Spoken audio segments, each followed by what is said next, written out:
Kalau aku cakap dividen KWSP 6.15% yang ramai rakyat Malaysia komplain tu sebenarnya boleh buat orang Singapura jealous. Serius guys. Sebab sistem pensyen diorang pun tak bagi pulangan setinggi macam ni. Jadi persoalan dia sekarang 6.15% ni sebenarnya bagus atau biasa-biasa.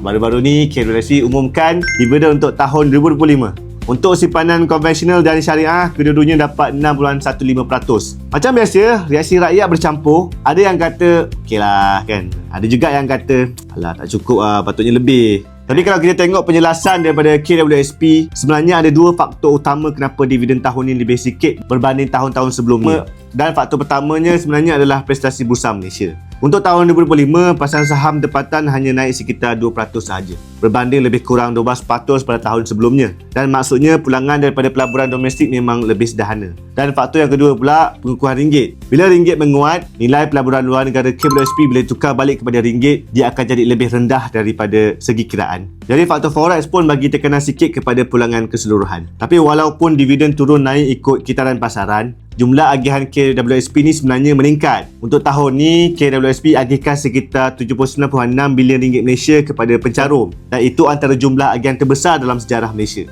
Okey, sekarang kita letak benda ni dalam perspektif lah. Dalam dunia simpanan risiko rendah macam KWSP ni, kalau pulangan lebih 6% tahun sebenarnya dah dikira sangat baik. Sebagai contoh, sistem pensyen Singapura ataupun orang panggil Central Provident Fund, CPF. Kadar pulangan CPF biasanya sekitar 2.5% hingga ke 4% saja. Jadi kalau KWSP mampu untuk kekalkan sekitar 5.5% hingga ke 6% secara konsisten dalam keadaan ekonomi global yang volatile macam ni, itu sebenarnya menunjukkan pengurusan aset yang agak cekap. Tapi ada satu benda lagi yang ramai orang selalu terlepas pandang lah, iaitu kuasa compounding. Compounding ni senang cerita, duit buat duit. Keuntungan yang kita dapat setiap tahun akan ditambah balik ke dalam simpanan. So, jadi tahun seterusnya keuntungan dikira atas jumlah yang lebih besar. Contoh mudah adalah kalau kau ada 100,000 dalam KWSP dan berkembang pada kadar 6% setahun, dalam masa 30 tahun jumlah tu boleh jadi sekitar RM574,000 Malaysia. Dan kalau biarkan 40 tahun, dia boleh melebihi paras RM1 juta Malaysia. Itu pun tanpa tambah caruman baru. So, bayangkan kalau setiap bulan kau tambah caruman, compounding tu akan jadi lagi power lah.